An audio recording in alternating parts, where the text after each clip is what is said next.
Hi, everyone. This is John Daly. I'm here with another episode of the Daly Express.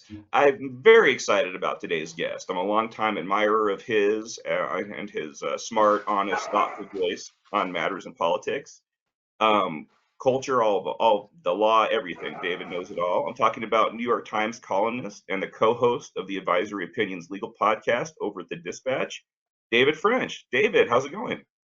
It's going well, and your listeners may have had a treat of my dogs barking at each other just a moment ago.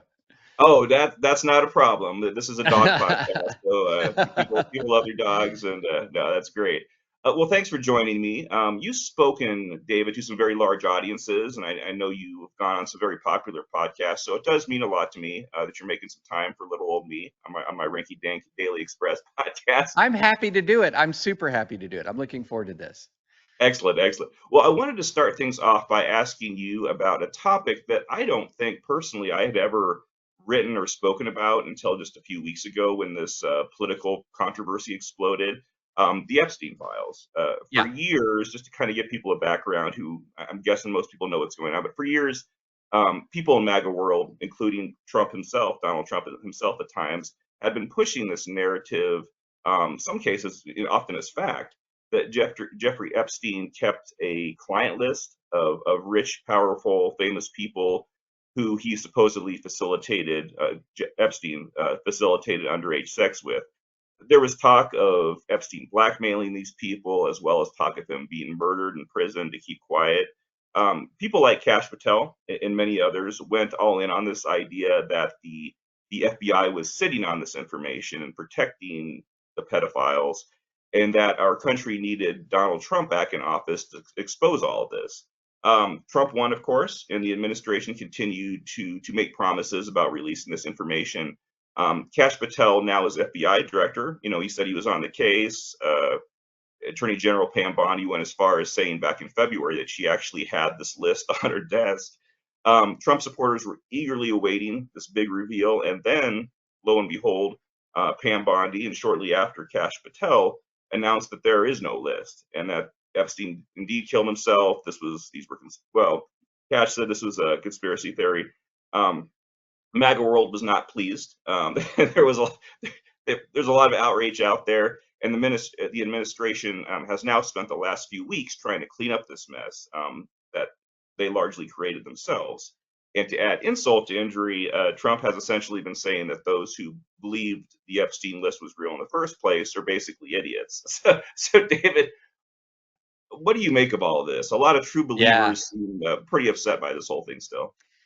Yeah. It's really interesting because you can tell that a lot of the MAGA influencers are trying to move on, that they don't like this topic at all. They want to move on to how bad the Democrats are, or, reopening all old conversations about Martin Luther King. I mean, you can see this happening in real time, but an awful lot of people, a surprising number of people, aren't really ready to move on. And you know, I would put it like this: if you're thinking through the Epstein situation, I've said this before, that there's really two Epstein scandals. There's what I call Little Epstein, and then there's what I call Big Epstein. Okay, so what is Little Epstein? Well, it's actually pretty bad. It's really bad. It is that there is this financier with his associate who groomed and exploited and abused young women and girls at unbelievable scale. And he had gotten a sweetheart deal from a relief from a federal prosecution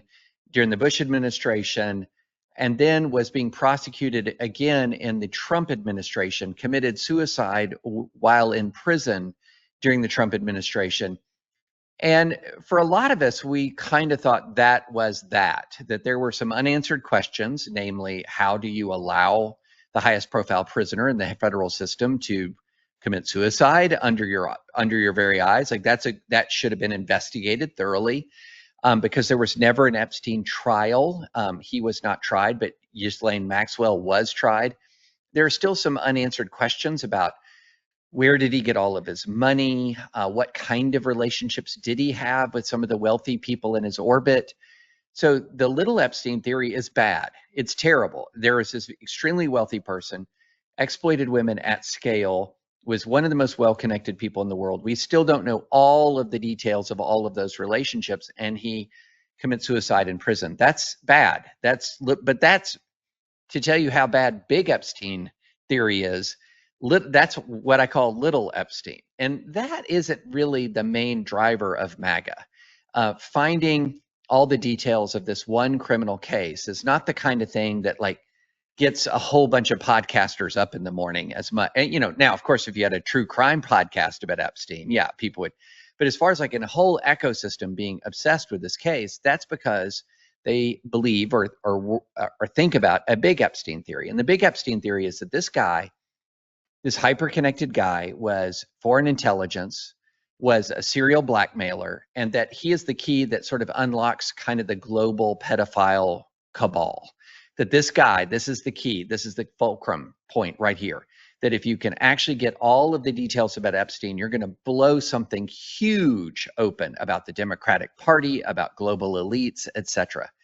And this big Epstein theory really became a part of the fabric of MAGA, a part of the culture of MAGA. I've called it the thinking man's QAnon. Whereas QAnon had no predicate at all, there's just the shadowy figure who says he has Q clearance and starts talking about all kinds of things. This was a real person who committed real crimes and really was connected to people. So you could dive into this, and when you dove into it, a lot of stuff didn't add up. But then some people just kept diving deeper and deeper and deeper down the rabbit hole to the point where this was a key reason why they supported Donald Trump in the first place, which sounds so weird to people because Trump was an Epstein friend. Trump had complimented Epstein. Trump had, been with Epstein on many occasions. This was heavily documented, but yet they trusted Trump to get to the bottom of all of this. And in what you might call deep MAGA, there are a lot of people who support Donald Trump for the main reason that they think he's going to bust up the global pedophile ring.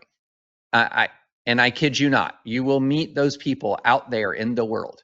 And so that's why this is jolting MAGA so much, because it's jolting deep MAGA. It's jolting sort of core MAGA.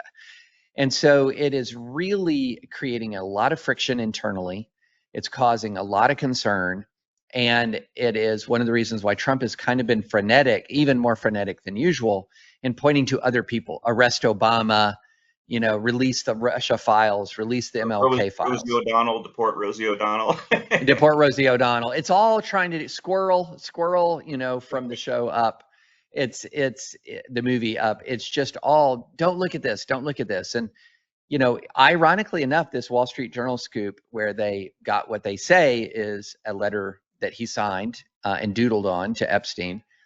Interestingly, and at least in the short term, that's been a gift to Trump, because because if there's one thing that MAGA knows how to do, it's to turtle up when a mainstream media outlet comes after Trump, even one owned by Rupert Murdoch. And so, ironically enough, like if that story had come through Breitbart, it would be shattering. Same story, same facts, everything. If it come through Breitbart or, one of these other Trumpist outlets, Daily Wire even, it would be much more dramatic. But because it came through a mainstream media outlet, that's MAGA almost reflexively just circles the wagons at that point. So I don't know how long that will last. We don't know what more drips we'll have in all of this, but it shook MAGA more than anything that I've seen, including January 6th.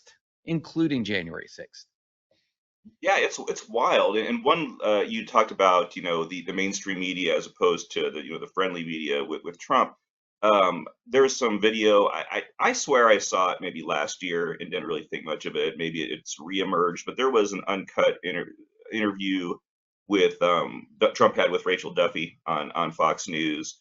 I think 2024. I think it was before the election, but Yeah. She was basically asking him, if he became president again, if he would release information on all these other conspiracy theories, JFK, 9/11, and then she gets to Epstein, and he sort of takes pause. He does a little bit of tap dancing around, and I'm like, man, that is I have never accused Trump of being part of any of this Epstein stuff, other than being friends at some point and saying nice things about each other.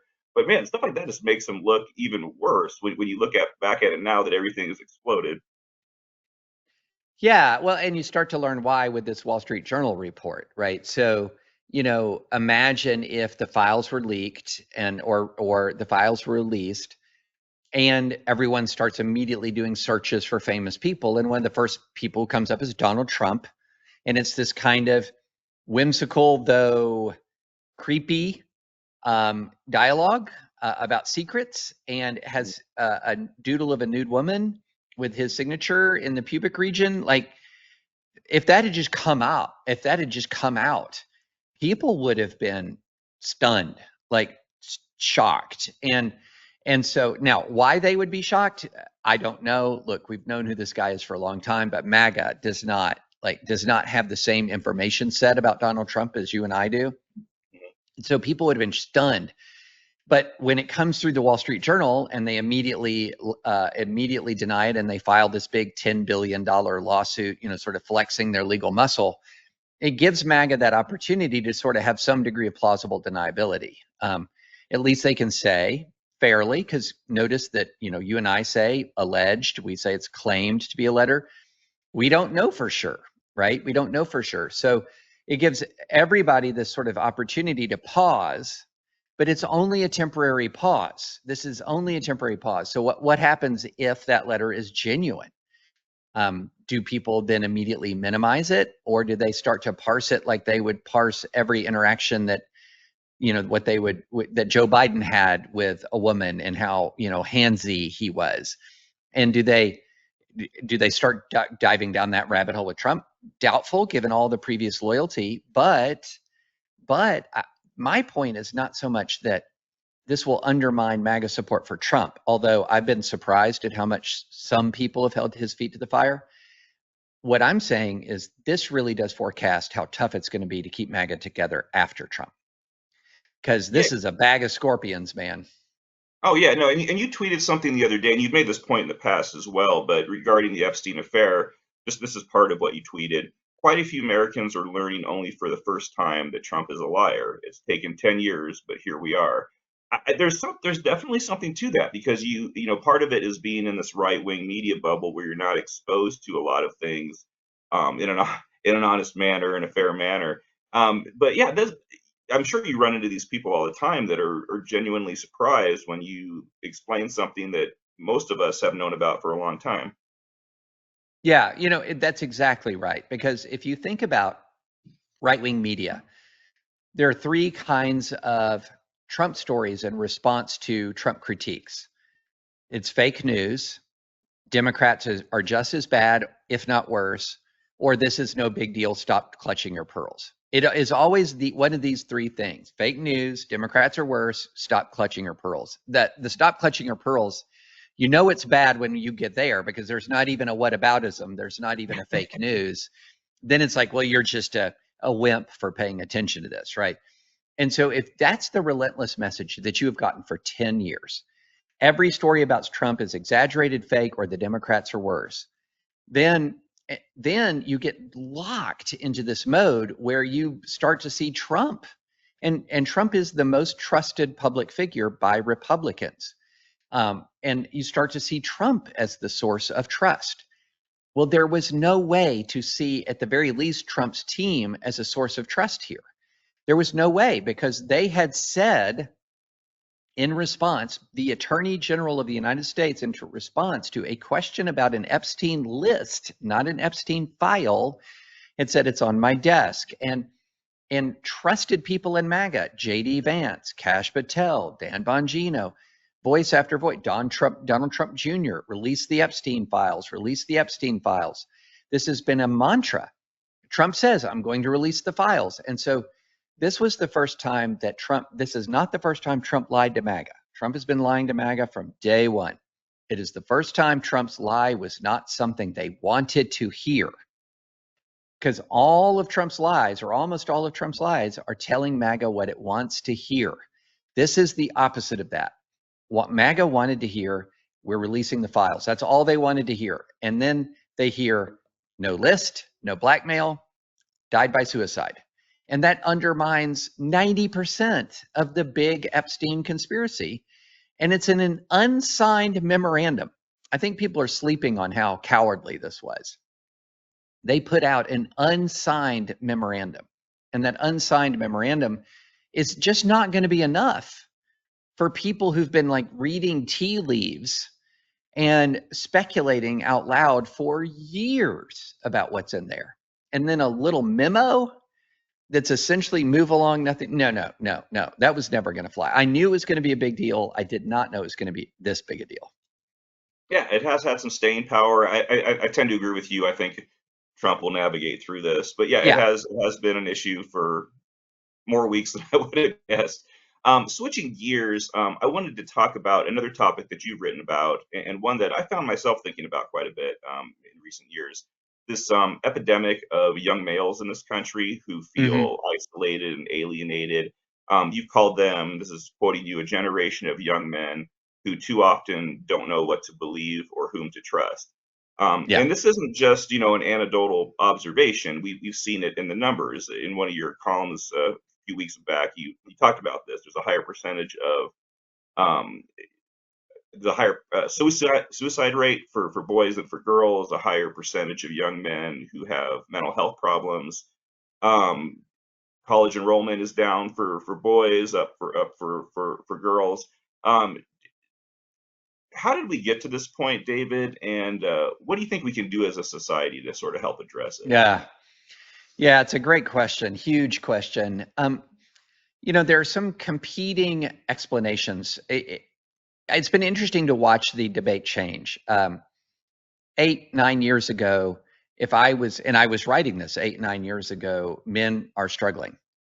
And the answer was denial. Oh, they're historically privileged, stop. Yeah. Oh, they just can't cope with women being in the workplace. And it was very negative and denigrating towards men. But then as the evidence of the problem just grew and grew and grew, and as a lot of women who, Democratic women and left leaning women had sons that they love and their sons were struggling, you began to see a kind of a bipartisan consensus emerge that young men are having trouble. And the data is just unmistakable. Now, not the young men at the very tip of the spear in America. Like if you're a member of the, if at the very elite levels of American society, men do very, very well. But we're talking about like everybody else. It just became undeniable. Then we started to have this huge fight as to why. Why, if we could no longer deny that young men are in struggling and in crisis, why? Why is it?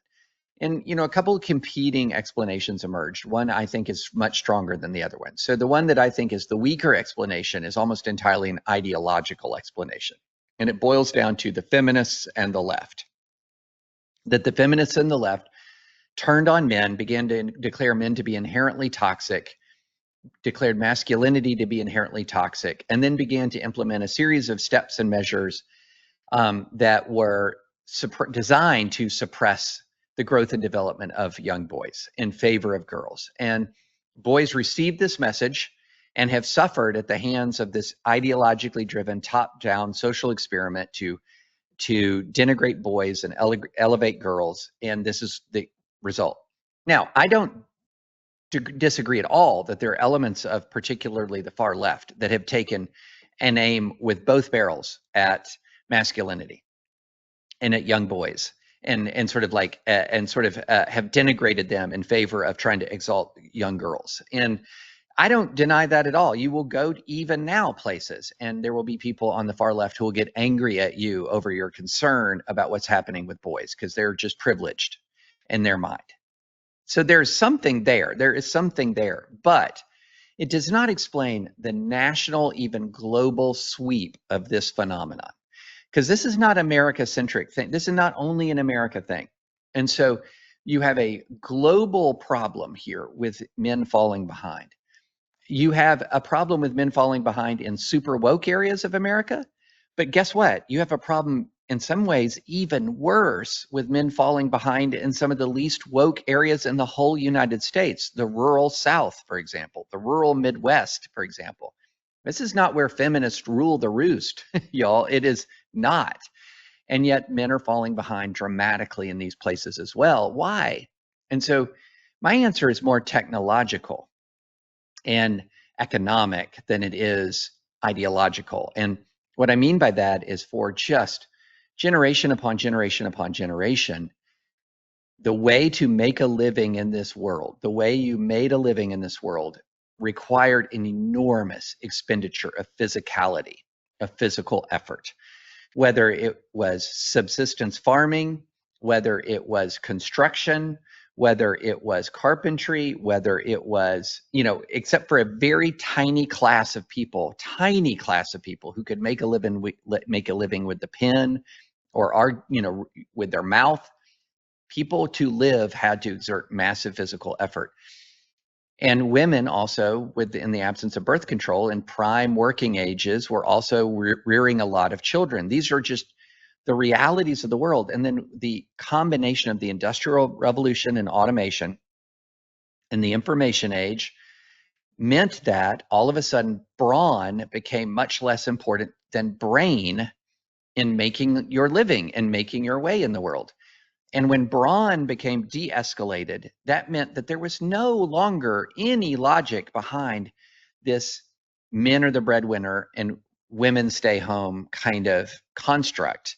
That if brain is the thing that really creates the economic, if your brain is your economic engine, men and women are going to be on a level playing field really quickly in that new economic world. And that's actually, historically speaking, what has happened. If you go from 1950 to 2000, much less 1920 to 2020, and you see the difference between the economic prospects of women then and now against the whole sweep of human history, it's been a giant positive change.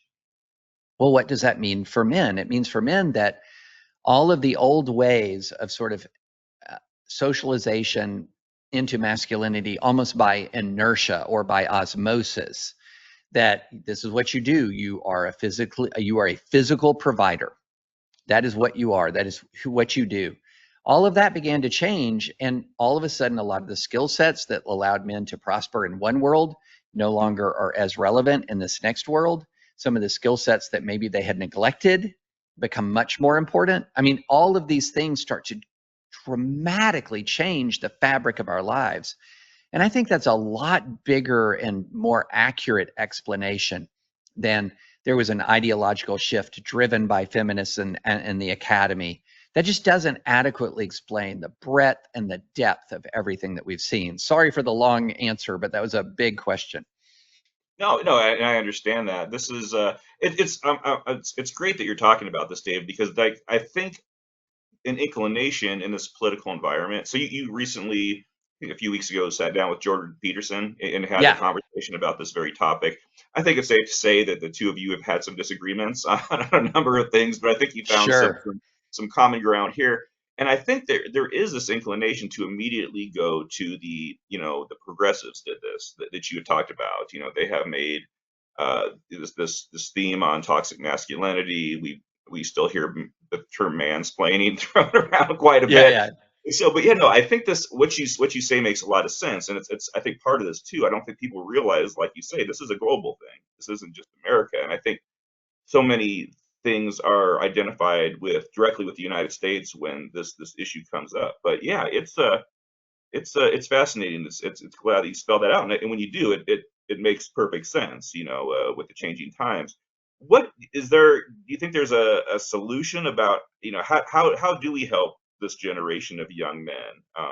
As a society, is there basically kind of help prepare them for the realities, better?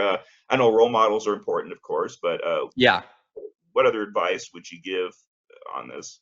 Well, one is avoid the sugar high of the manosphere. So, I do think that one of the reasons why the manosphere has been seductive, and when I say manosphere, that's sort of the constellation of podcasters and YouTubers and influencers who are teaching men to basically kind of positioning themselves as the anti-woke brigade that is saving men from the left. And that does give you a sugar high in the sense you do get this sort of sense of purpose. I'm fighting the left. You do get a real sense of connection that these people, unlike other people I know in my life, they seem to like me. It's creating a community, people who listen to Rogan or others in the real world connect and enjoy getting to know each other. So and I'm not saying don't listen to Joe Rogan. I'm just saying, don't see Joe Rogan as this cure for what ails American masculinity. It's so much deeper than that. So how do you get at what's deeper? Well, you raised one, and I think, and this is going to sound just so basic, but I think you raised the most important factor, and that's mentoring. It in some ways, very complicated phenomenon can be explained by relatively simple factors, but then the simple factor becomes difficult to deal with. And so that's what I mean here. What we know is that boys, not just boys who have fathers, but boys who are around fathers, even if the father isn't their own, do better and if you have a father, you tend to do a lot better. If you are around fathers, you tend to do somewhat better than men who have no fathers and are around no fathers. That is the power of male role modeling. And so if we have had a reality where more young boys are being raised without a father than is historically true, that's going to create a major cultural problem. So how do you deal with it? Well, you have to have a major cultural effort to encourage responsible parenting and mentoring in the absence of responsible parenting. This is things like Big Brother, Big Sister programs. You know, these are things like, as my friend Richard Reeves said, we need more men teaching young boys at younger ages. So for example, elementary school is almost an entirely female-only teaching environment. I'm not sure that my son had a male teacher until middle school, for example, maybe even later middle school. And so how do? You get responsible adult men into the presence of young boys as early as possible in as virtuous ways as possible. That's a huge element of this. Also, other things like, you know, conservatives are very good at pointing out there are differences between men and women. There are biological differences between men and women that have real consequences. And one of them that conservatives should absorb is that boys develop sometimes more slowly, emotionally, intellectually than girls. And again, my friend Richard Reeves has proposed, what about redshirting boys? In other words, holding boys back that one more year, which a lot of parents in the South do anyway for football purposes. but this is for purposes of getting a little bit more development before you start school, a little bit more ability to follow directions and to be a kind of a productive member of a small little academic community. And so these are things that are not like sexy culture war-y solutions.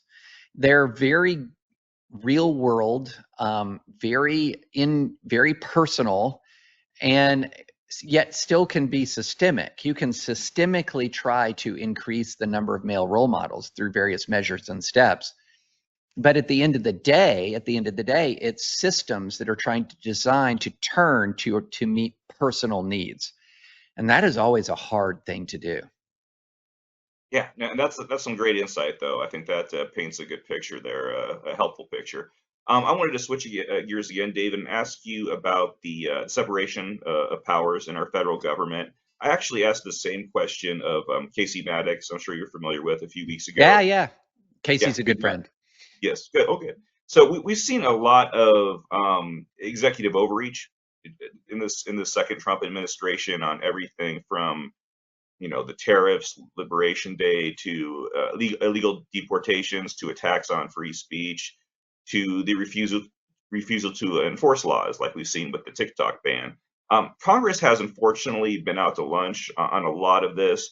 The judicial branch, however, by and large, seems to be playing its proper constitutional role. It feels like it's held its integrity despite being overworked and overwhelmed at this point.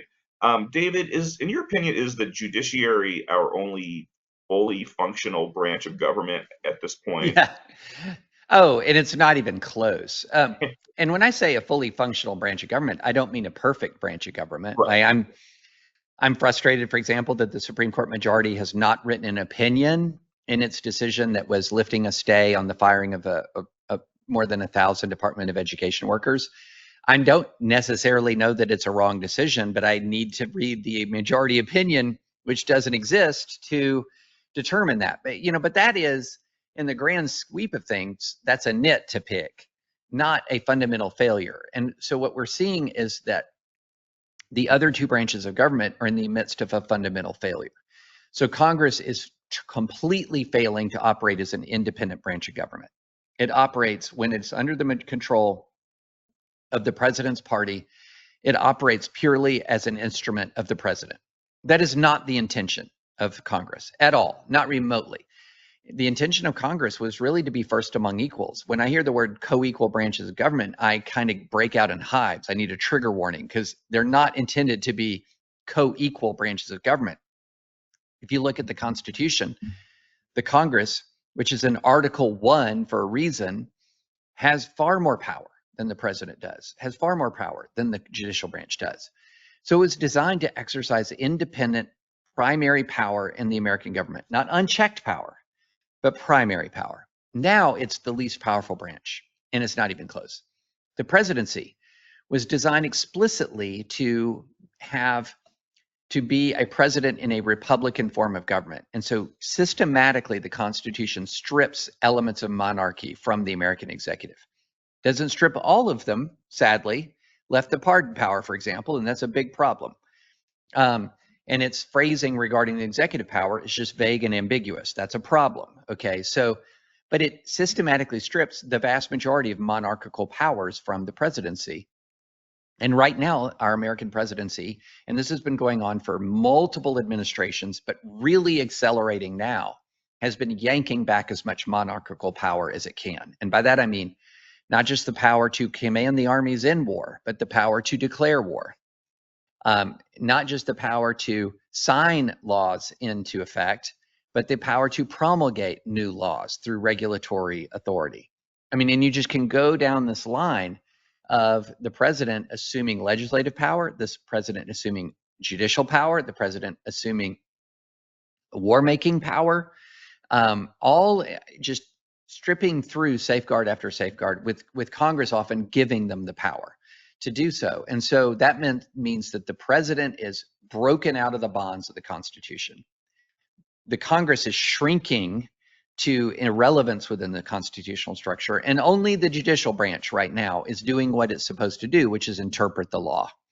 It's interpret the law. Now, does it do it perfectly? No, it's made up of human beings. But, you know, to my friends on the left who think that this Republican dominated Supreme Court never confronts MAGA, you should hear MAGA talk about the Supreme Court. I mean, Trump in his first term had a worse record at the Supreme Court than any modern president. And he's not exactly off to a blazing start now. Some of his key initiatives have been blocked. He's won some early battles. He's lost some early battles. But just that mere fact that he's won and he's lost demonstrates that the judiciary is still operating as an independent entity. So, yeah, the judiciary is not perfect, but it is functioning. But guess what?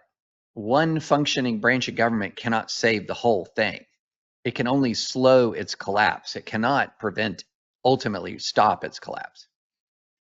Yeah, it's a serious situation for sure. A lot of people don't, it's sort of in the weeds for a lot of people, so I don't think they understand that. But I used to do a lot of volunteer work for the Republican Party. I was a delegate for a couple state assemblies, and it used to. I was always a little bit of a fish out of water. I always had people walking up to me, pulling out their pocket constitutions, and going on. And at the time, I kind of sort of rolled my eyes at that. Now I really, really miss those people that were really invested in the Constitution. Totally. And it's funny though. I'm seeing a flare up in interest in the Constitution from Americans in the big middle. So I'd always seen a lot of interest in the Constitution amongst the most conservative people. Those were the folks who are carrying around the pocket constitutions. Now, a lot of those most conservative people are now most MAGA, and they have departed from they need to reopen that pocket constitution and reread it because it's diametrically opposed to a lot of what they're doing.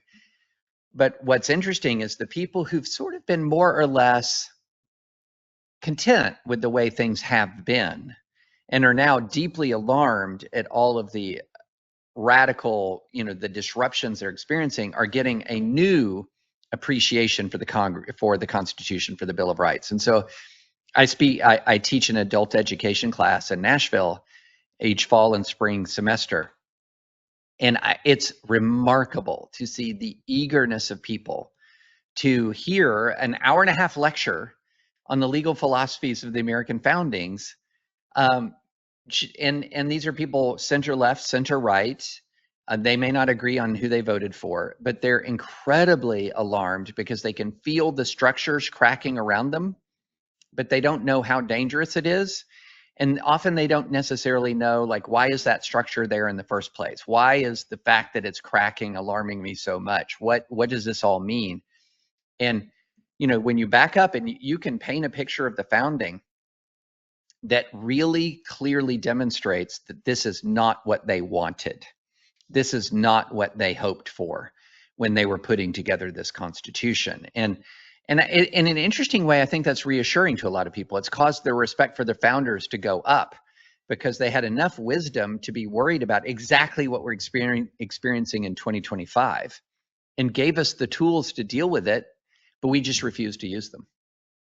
Well, I guess there is this that is hopeful then, to an extent that other people who had kind of taken these things for granted are now re-examining them and reacquainting themselves with it. So David, I don't want to take you. You've been very generous with your time. I appreciate it. I'm going to try to get to some kind of funner stuff before we wrap things up. Well, this first one isn't really fun, but it's I wanted to ask you about a topic a little bit closer to home. There are a lot of people, especially online, who I've seen turn into raving lunatics in response to literally anything you say or write. In some cases, oh my gosh, it's unbelievable. Just your mere existence, David, seems to offend people. And I know That's amazing.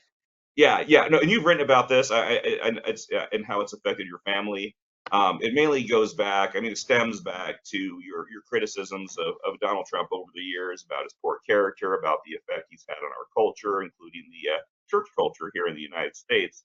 I, for one, very much admire and appreciate how you remained this principled voice of moral clarity and integrity, while so many other conservative commentators have sold out over the years. I'll just say it, mostly for professional reasons. They kind of chased after the base.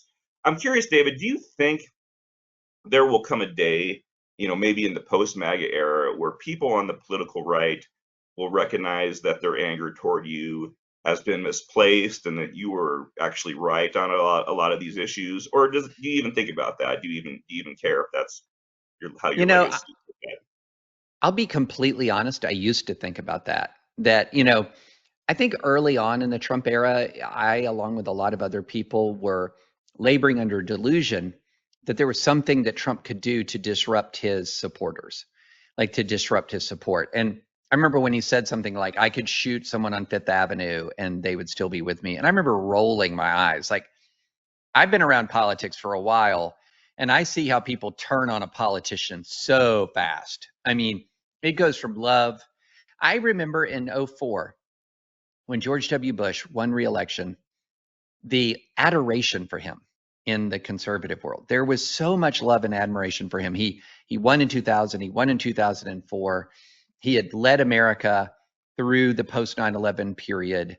And there was so much hope attached to, is this going to be the permanent Republican majority? I remember, there was talk at least about a generational Republican majority. And then by the end of his second term, so many of the same people who loved him hated him now. And in the Republican Party, if you say, I'm a George W. Bush conservative, people will turn on you with a vengeance, just a venom. And so I had been around, and I'd seen that happen to his dad. I'd seen that happen to Bob Dole, John McCain. I'd seen even Ronald Reagan. I'm old enough to remember people really aggressively questioning him his second term. So my whole life, I had never encountered anything other than a fickle public in response to a politician.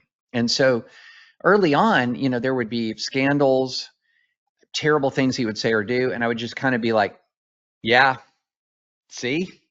And at every stage, it was rationalized, it was explained, it was denied at every stage. conduct that they would never permit or never condone, not just in a Democrat, but even in any other Republican, they would condone. I mean, think about this, John.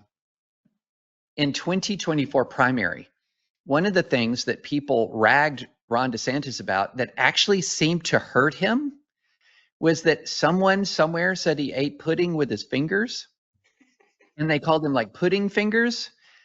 And people are like, well, that dude's not cool, and you're just thinking, have I lost my mind? Like, the rules apply to every other politician except Donald Trump. And so I've now realized that's just the way it is. And so I've just given up on this notion that there's going to be some moment of what you might call repentance or turning where somebody says, no, you were right. Like no.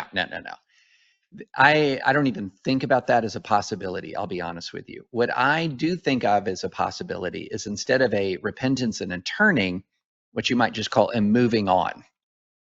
That if this second Trump term continues to go the way it has gone, that by the end of it, there will be not a sense of regret for supporting Trump, but just a readiness to do something else.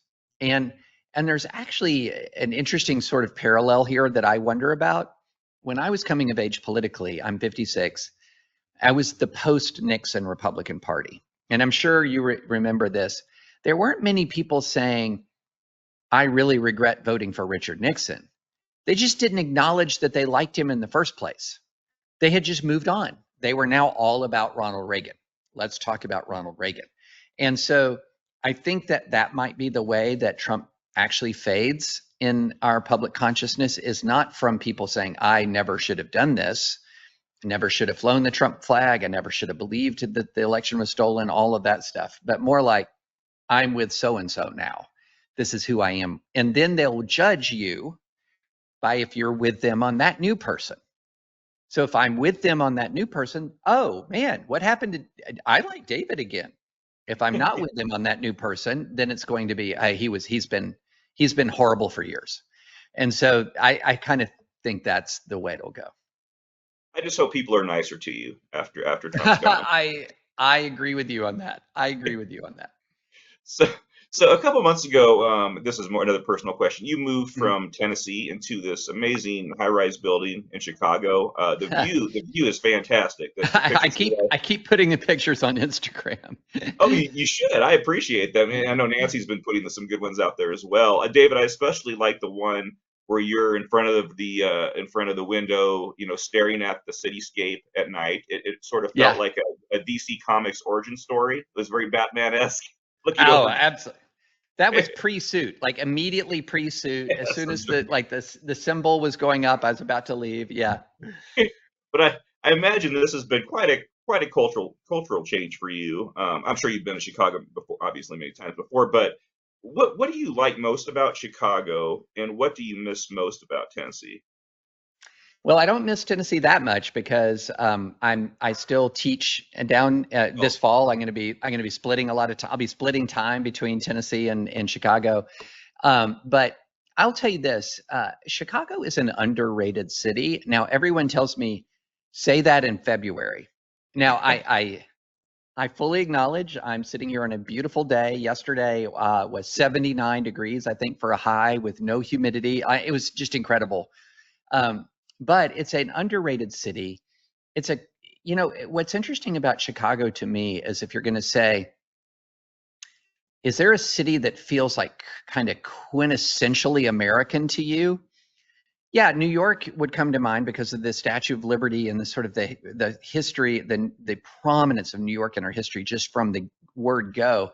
But it's also, and Chicago is to some degree, a super international city. It's like a global city now. San Francisco is a lot like that, one of these global cities. Los Angeles. Chicago is to some degree as well, but there's something about that Midwest location, that sort of city with big shoulders, the city of big shoulders, that kind of working class heritage that really underlies that Chicago story. That's just, I don't know, this is going to sound kind of cheesy, but it just makes me feel like America's got great cities. It's got a great city culture. And I think a lot of Americans, if we are in the red or blue world disproportionately loves cities. It might love cities too much. And red America kind of hates the cities. It thinks there's just something fundamentally wrong with them. And whereas I think that we have a really interesting city culture in the United States that is got a lot going for it. And so it has a lot of problems. Chicago's got a lot of financial problems in particular. Crime is getting a lot better, thankfully. But there's just something quintessentially American about Chicago that I love, and without denigrating other cities, but there's just something quintessentially American about it. Excellent, excellent. So my last questions, a couple questions, Dave. These have to do with pop culture. This is another area that you've been known to discuss. You Yes. take a lot. You take a lot of heat online, including from people like me, who otherwise very much like and defend you about your taste in movies. It's not so much that you think good movies are bad, but rather that you seem to think almost every movie is good, including some very bad ones. And, and so, to an extent, you've actually sort of acknowledged this. You said Oh that yeah. you have a hard time criticizing movies, but I'm curious I'm why a that is. fan. I'm a fan, not a critic. Okay, well Yeah. that's interesting. So is this part of this out of respect for the amount of time and work that goes into filmmaking? You feel awkward sort of taking it to task, or am I maybe I'm misreading that? Well, there's an element of that. I do think that if you walk in with a critic mindset, you're going to just not enjoy life as much. Um, so you walk in looking for things to dislike, like looking for things to nitpick, and you'll find yourself dwelling in that place. And often, and to your latter point, often in ways that are kind of unfair. I mean, putting together great art is really difficult. And even putting together good art is difficult. Heck, I couldn't do mediocre art in the movie context. So, yeah, I do think there's a degree of grace that I like to extend to people who are putting their work out there into the public square. No question about it. But at the same time, why do I go to a movie? I go to a movie to have fun, to enjoy it. That's my whole purpose. So I don't go to scrutinize it. I go to have fun. So that means I'm not seeing all the movies that come out because I know going into it. So for example, this movie comes out called Midsommar, which is like one of these A24 horror movies, right? And my son goes and he says, "Man, that was incredible." And I said, "Well, tell me about it." He starts telling me like in 45 seconds in, I'm like, "I'm out. I am out. I would not enjoy that." So there, I pre-screen. There are movies I know I won't enjoy. I just don't go see them. And then also, part of me is not any older than 12 years old. Like I stopped. Parts of me stopped developing at age 12. And one of them is my movie, my love of superheroes, my love of adventure epics, my love of fantasy movies, like all of that. That's all there. So, if you've got a new superhero franchise, I'm going to give it a try. If you've got a new sci-fi franchise or a big new sci-fi movie, I'm going to see it. So these are all like 56-year-old me is in total communion with 12-year-old me. And so, yeah, so that's it. I'm wanting to have fun. And I have still have the same love of superhero movies, sci-fi and all of that I had when I was 12 years old and I'm about the same level of sophistication in my evaluation. So keeping that position in mind, that you talked about being a fan and really leaning towards like sci-fi movies, for example. So I do have to ask you about one movie in particular. So I first met your friend, and my friend too, but you know him a lot better than I do. Yeah. Jonah Goldberg. I first met him years ago at an event in Colorado Springs. I believe it was Weekly Standard, so this was a while ago. Yeah. Yeah. And Yeah. he gave this speech there that I'm sure he gave many places, gave many venues at the time. It was sort of in conjunction with the release of his great book, Suicide of the West. But in the speech, he referenced the John Carpenter film They Live. Among other things, he talked about his affection for the movie, which I happen to share. And then a while later, I believe on his podcast Remnant, he told the story of how he was talking to you about movies, and he asked you if there were any movies that you don't like, because he was bringing up the same thing that I do. And you answered, yes, They Live. Yeah. And the way he spoke of that moment and retold that story, it was almost as if you had David reached into his chest and pulled out his heart. And I know. he couldn't believe that of all the movies that you could have chosen not to like, you chose this one, this cult classic that he was so fond of. So here's my question. What about They Live do you find so objectionable that it's one of the very few films that you can't stamp the David French seal of approval on? Two things. Number one, the fist fight. Oh, Okay.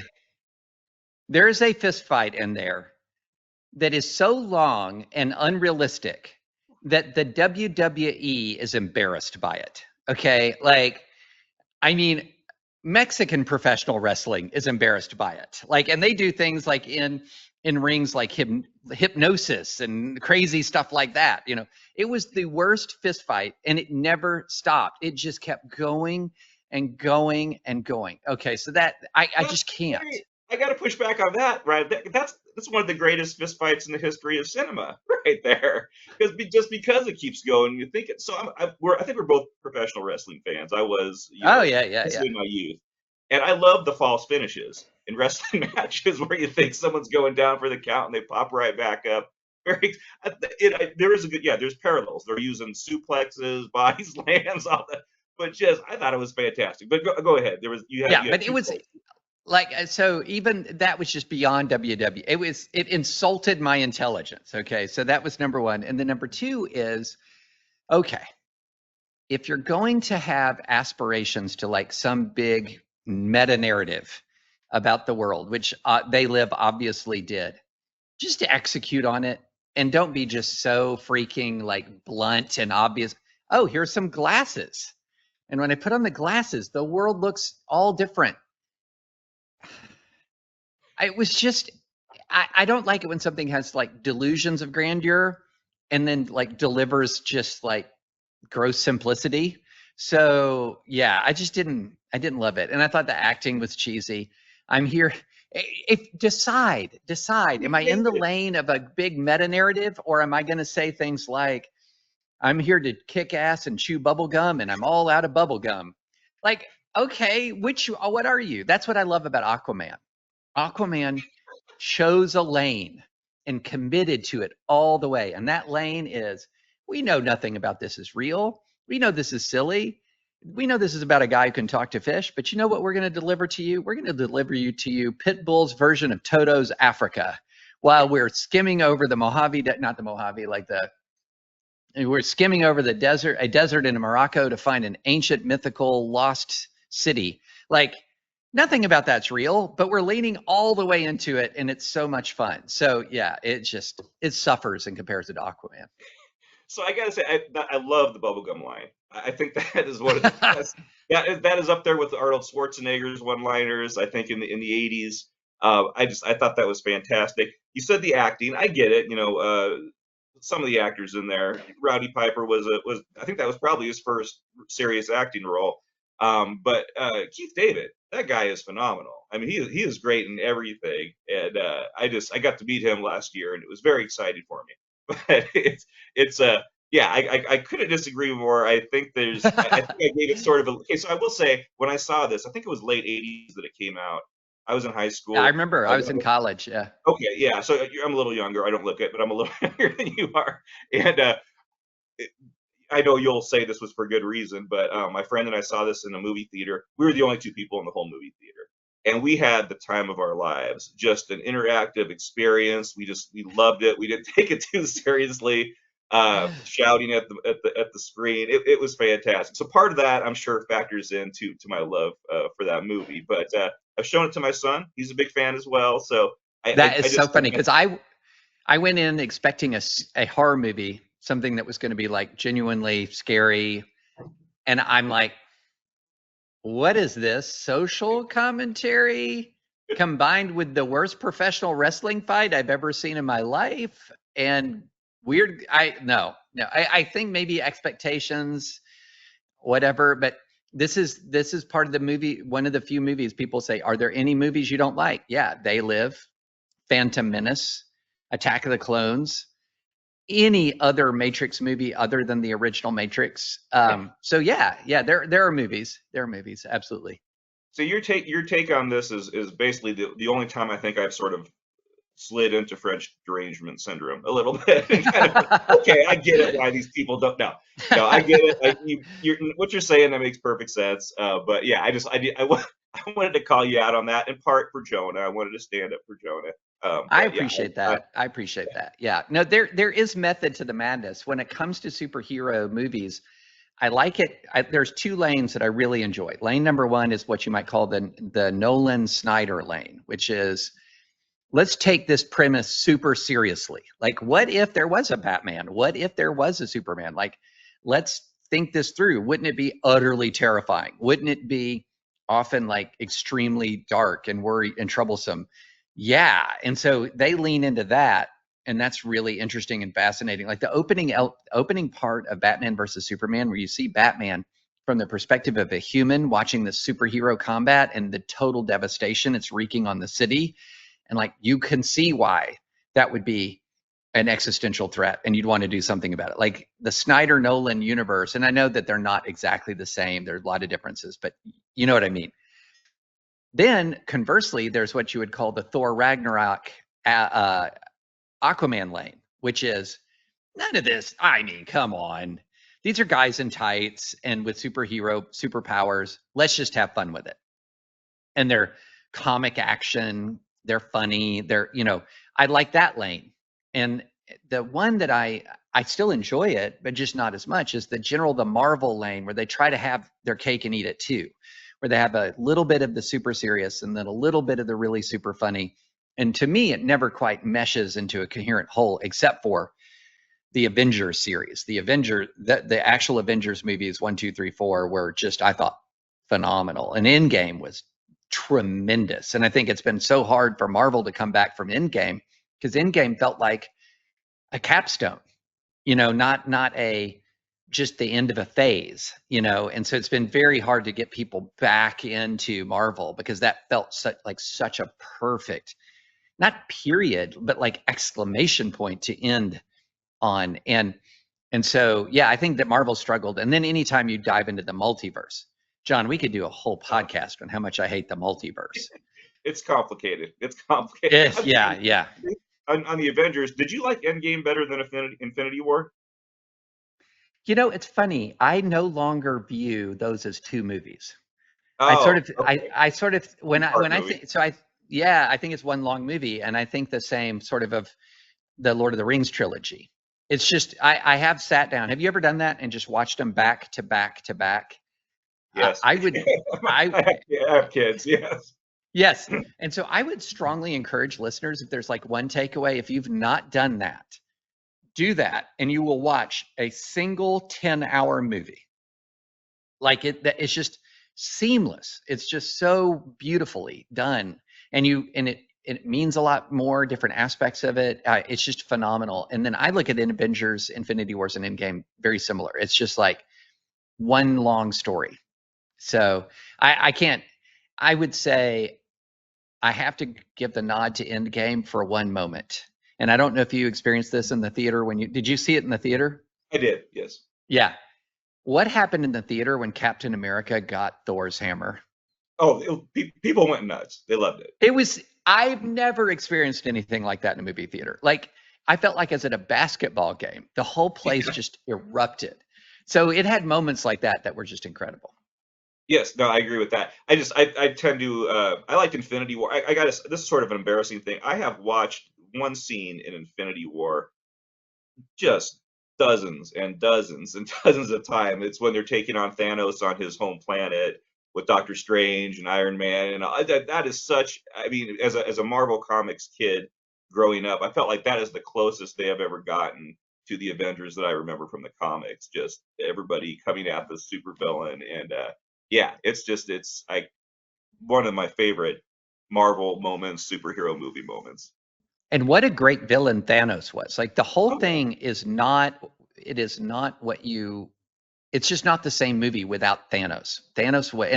And Marvel learned that. And I think who was it said, I saw a news report the other day that said that that the Marvel sort of showrunners, directors already knew that Kang the Conqueror was not going to be Thanos. that he already did not have that sort of menacing charisma that Thanos had. He was such a perfect villain.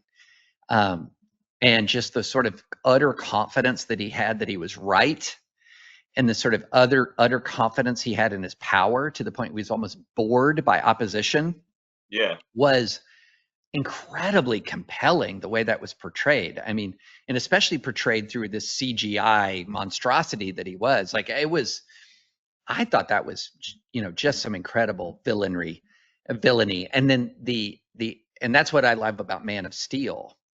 In Man of Steel, I think General Zod was a phenomenal villain, like just an incredible villain. So I think superhero movies are often made by the villain, and the more the villain is like a big faceless mask of something, the worse the movie is generally. The more the villain is somebody you can see and recognize their motivation and sort of get inside their head, those are the better movies. Now, we're barely getting started on this podcast, John. We're on the good stuff. That's right. Yeah, no, I was just going to wrap it up. You've got an hour. This is fantastic, David. I really appreciate you spending this time with me. It's always good talking to you. I always enjoy reading your work. I'll put links to your New York Times columns and Advisory Opinions podcast is always a good listen in the show notes. Do you have anything else exciting coming up that you want to let people know about before I let you go? No, not off the top of my head. Just follow me on Twitter, or more important than that by far, check out my work at the Times. Excellent. Well, David, thanks again. Take care, and I hope you have a great rest of your day. Thank you so much.